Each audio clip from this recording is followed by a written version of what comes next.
तो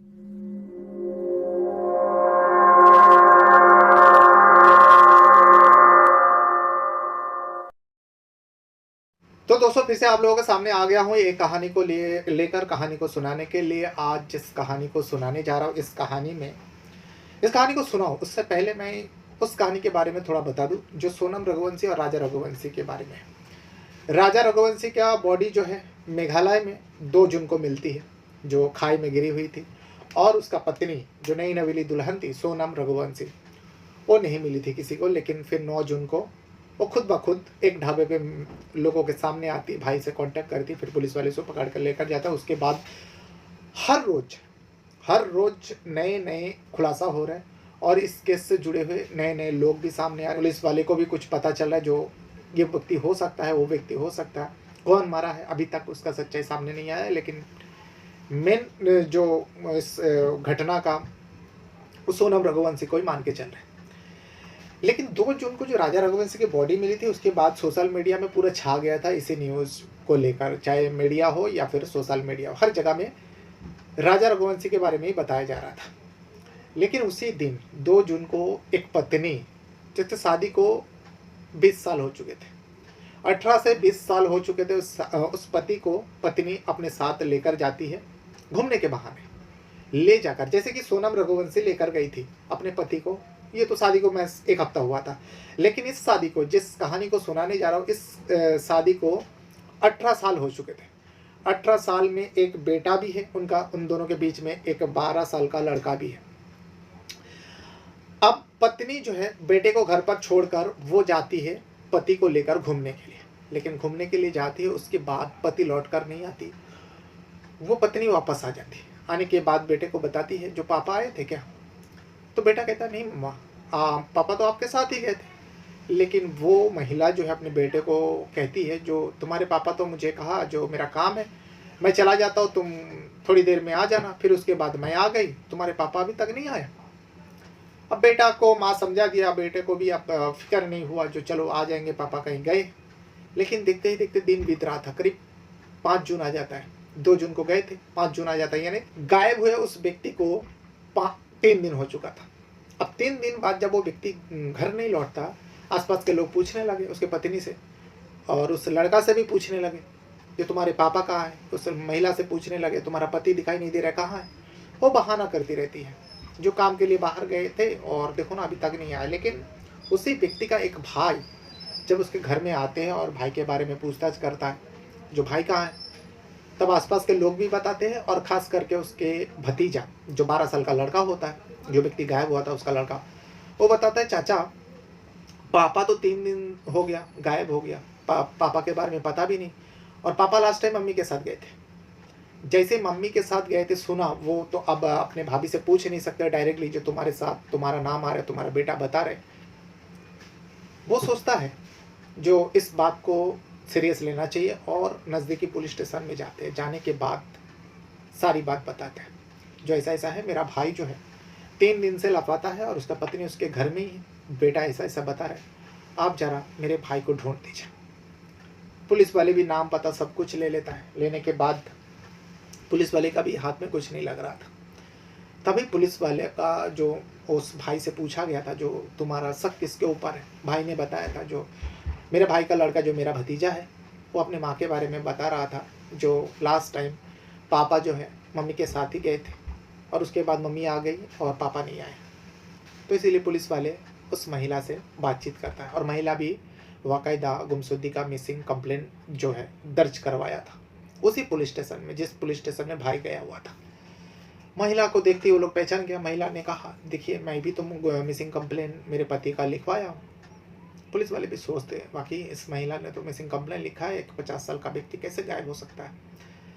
तो उस महिला से पूछताछ करता है, जो देखो तुम्हारा देवर भी आया था, तुम्हारा देवर आके ने ऐसा ऐसा बताया, जो तुम्हारा बेटा है उसने देखा था, जो तुम्हारे साथ ही तुम्हारा पति गए हुए थे, तो फिर तुम अकेली आई, तुम्हारा पति नहीं आए, तुम्हारा पति कहाँ है, सच सच बताओ। महिला तो इधर उधर बातें घुमाने लगी। आखिरकार जब पुलिस को थोड़ा शक हो गया, जो महिला कुछ बातें घुमा रही, कुछ छुपा रही है, पुलिस अपने पे आते हैं और उस महिला को डराते धमकाते। तब महिला टूटती है और पूरा सच्चाई बयान कर देती है। सच्चाई सुनने के बाद फिर लोगों को वही लगा जो ये क्या हो रहा है देश में।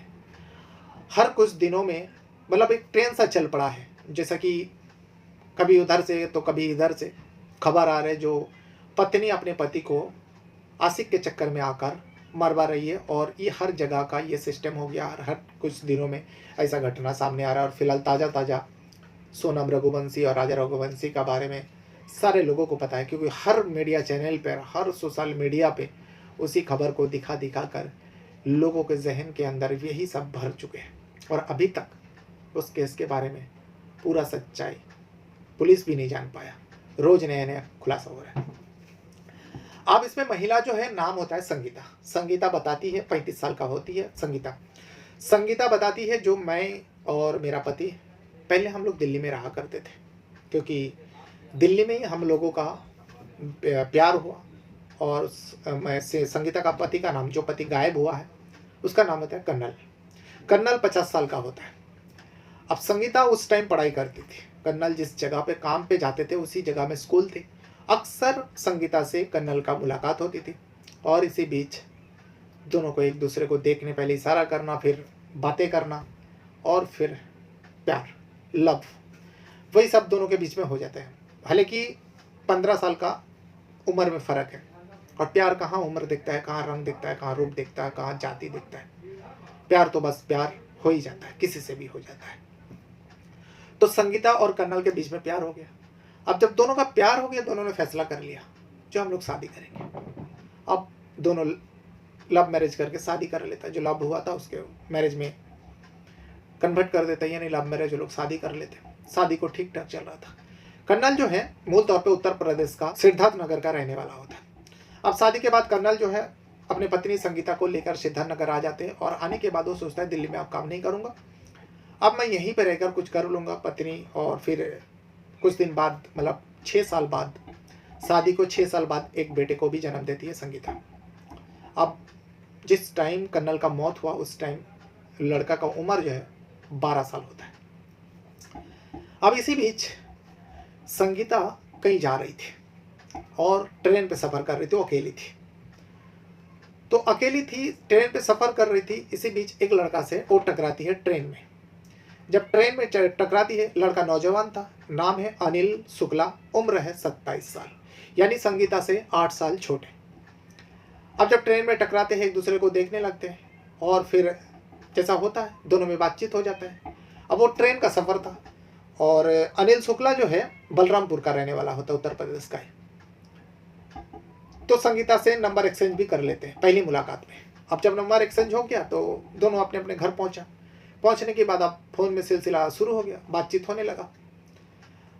अनिल शुक्ला जो है होटल में काम करते थे, उसके पास अच्छा खासा पैसा था, वो खर्चा भी करता था संगीता के ऊपर, और नौजवान लड़का था। संगीता बहुत इम्प्रेस हो गई थी उसके अनिल के ऊपर।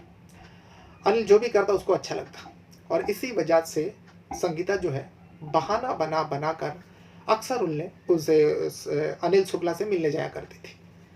अब बार बार मिलने जाना, यहाँ सिद्धार्थ नगर से और बलरामपुर जाना काफ़ी टाइम की बात होती है, और लंबा सफ़र है। इसीलिए संगीता एक प्लान रचती है। संगीता सोचती है जो क्यों ना अनिल शुक्ला को मैं अपने घर में बुलाया करूँ। दोनों के बीच में सब कुछ होता था, अफेयर जो हो गया था दोनों के बीच में, अवैध संबंध जो बन गए थे। तो संगीता एक प्लान रचती है जो अनिल शुक्ला को मैं अपने घर बुलाऊंगी, और इसके बारे में अनिल से डिस्कस भी करती है। अनिल भी मान जाते हैं, जो ठीक है। फिर अनिल को लेकर एक दिन वो घर पर आती है और अपने पति कर्नल से मुलाकात करवाती है, जो देखो कई दिन बाद ये मुझे मिले, ये मेरा फूफी का लड़का है। तो मेरा फुफेरी भाई हुआ, और संगीता से छोटे भी है, 8 साल छोटे हैं। इस वजह से कर्नल भी अब सोचते चलो भाई बहन का रिश्ता है।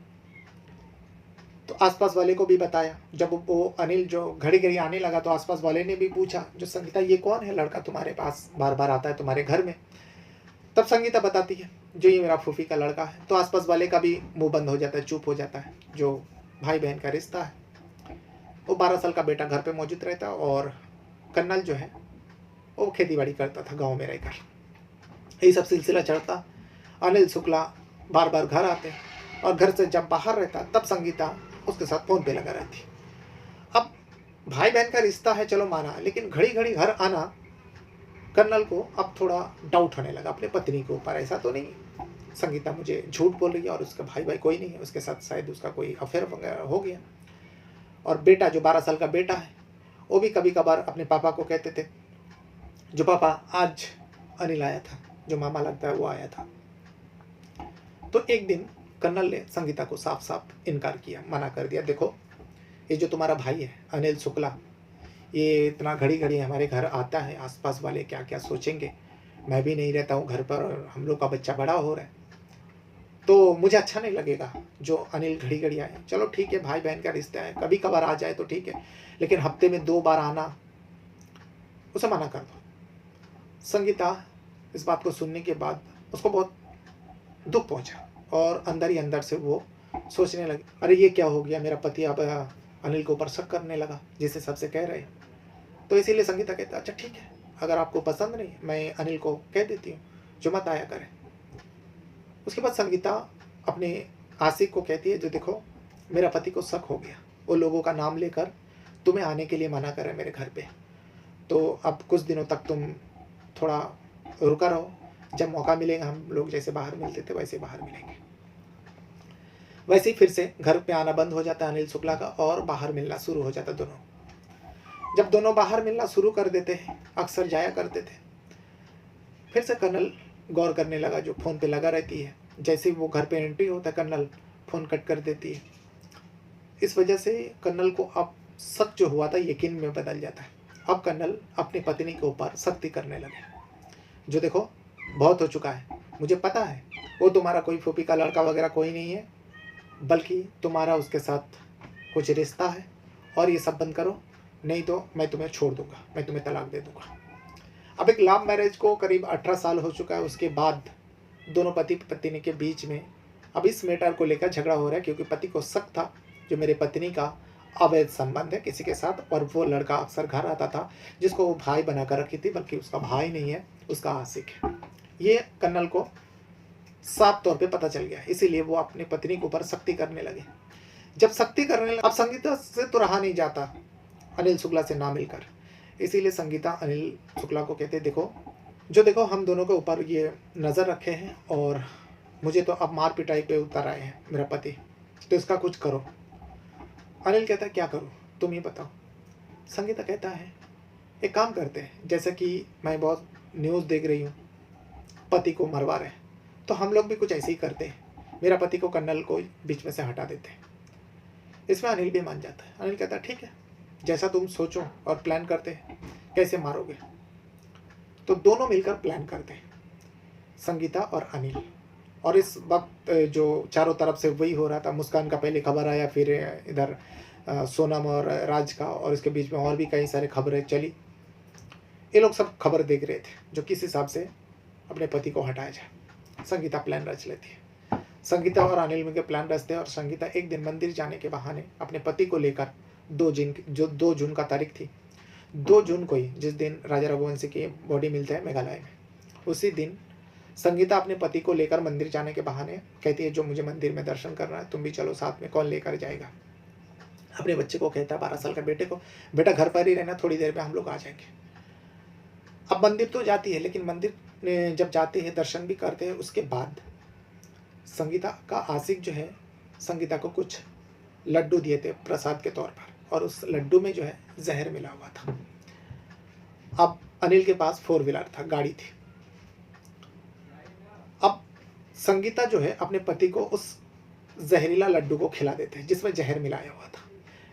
उस लड्डू को जैसे ही कर्नल खाते हैं उसका तबीयत बिगड़ने लगते हैं। अब उसको कुछ सूझ नहीं रहा था, उसको कुछ समझ नहीं आ रहा था, और उसे कुछ चक्कर सा आ रहा था। तभी जो है संगीता अनिल को कहती है जो तुम कहाँ हो। अब मंदिर के आसपास ही थे, तो कहने लगा मैं तो यहीं पे खड़ा हूँ, मेरे पास गाड़ी भी है, मैं गाड़ी लेकर ही आया हूँ, प्लान के तहत हुआ था। संगीता जो है कर्नल को कहते चलो हॉस्पिटल चलो, वो देखो मेरा भाई खड़ा है यहाँ पे, भाई भी मंदिर में आया दर्शन करने के लिए।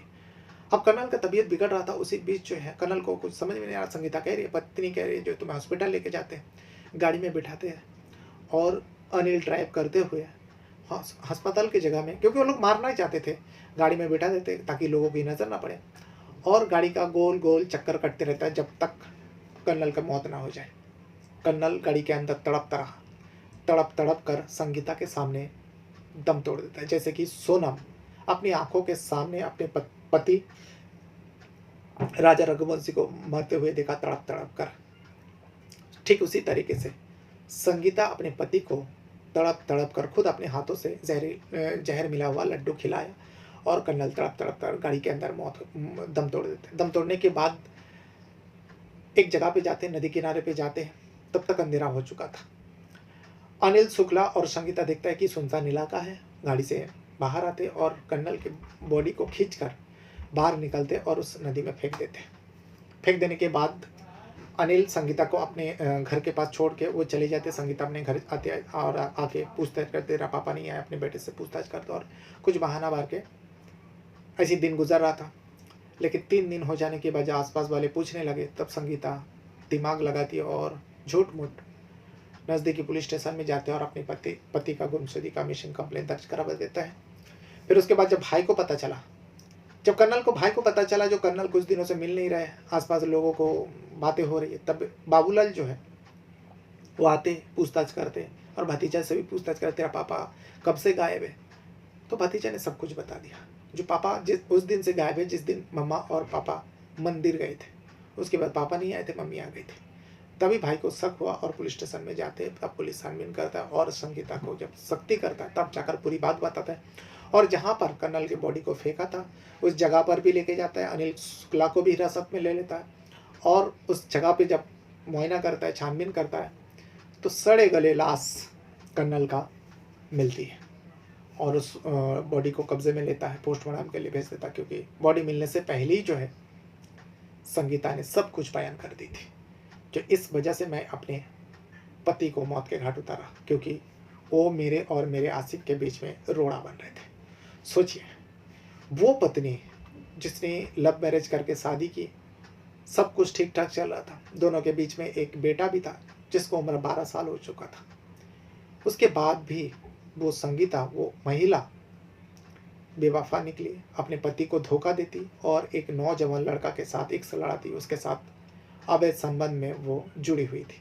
जब पति को पता चला, पति रोकना चाहा तो पति को ही मौत के घाट उतार देती है।